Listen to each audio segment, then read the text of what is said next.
정의당 수석대변인 김희세입니다. 브리핑하겠습니다. 어제 민주당이 중대재해처벌법 50인 미만 사업장 적용 유예를 거부하겠다고 어렵게 다시 결정했습니다.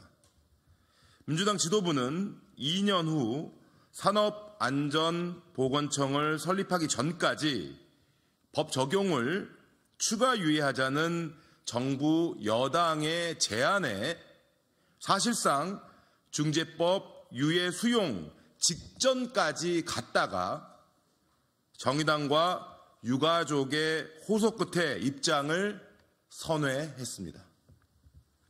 국민의 생명을 지키고 일터를 안전하게 만드는 법을 자꾸 흔들려는 정부와 여당은 당장 파렴치한 행동을 중단해야 합니다. 공포 마케팅과 거짓 선동, 온갖 꼼수와 협박을 중단하고 이제 그만 법이 제대로 시행될 수 있도록 지원책 강구에 힘써야 할 때임을 다시 한번 강조합니다. 어제는 중재법 개학 결정을 막아냈다지만 국민의 생명을 지키기 위한 법을 자꾸 조건부와 거래 수준으로 만드는 민주당의 태도를 지적하지 않을 수 없습니다. 애시당초 민주당이 노동자의 목숨을 담보로 한 협상은 있을 수 없고 중재법 적용 유예는 여지가 없다는 입장을 명확히 했다면 이런 꼼수와 정치 공방으로 법 적용이 다시 위태로워지는 일이 생기지는 않았을 것입니다.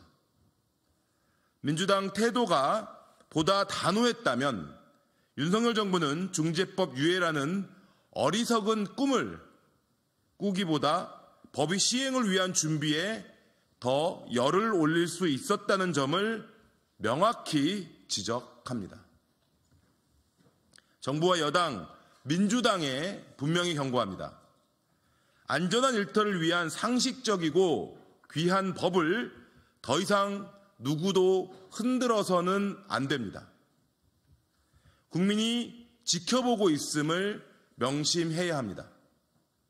여야를 떠나 국민을 지키는 정치의 역할을 제대로 할 것을 강력히 촉구합니다. 다음 브리핑입니다. 이른바 고발사주의 손준성 검사장이 징역형을 선고받았습니다. 사필 규정입니다. 재판부는 손 검사가 정치적 중립을 정면으로 미배했다고 질타했습니다. 이로써 검찰이 중립성을 땅바닥에 패대기친 사실이 명징해졌습니다. 검찰은 국민 앞에 속죄하고 그런 검찰을 이용해 정치적 이득을 보려고 했던 권력 역시 반성해야 할 것입니다. 2020년 총선 당시 손준성 검사가 정치권 인사들의 고발 명단을 정리, 외부에 전달하여 고발을 사주했고 고발장의 피해자로 직시된 인물은 윤석열 대통령과 김건희 여사, 한동훈 국민의힘 비대위원장 등이었습니다.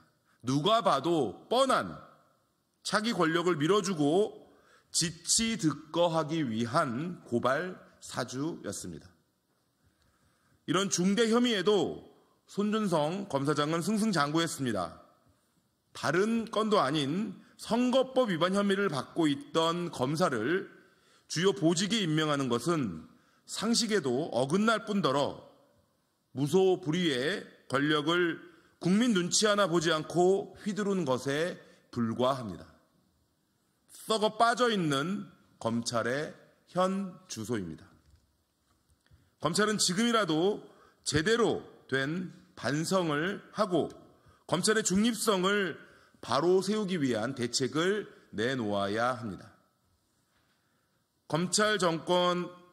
검찰이 정권의 하수인이라는 스스로 쌓은 오명을 이번에는 정말로 벗기 바랍니다. 누구도 고발 사주한 적 없다던 윤석열 대통령.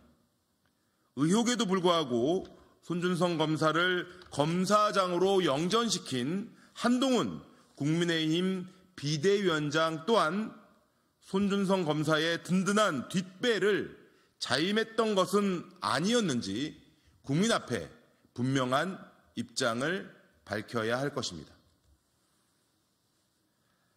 마지막으로 오늘을 끝으로 저는 정의당 수석대변인에서 물러나는데요. 정의당 수석대변인으로서 고별 브리핑 인사드리도록 하겠습니다. 오늘 저는 이 브리핑을 마지막으로 정의당 수석대변인직에서 물러납니다.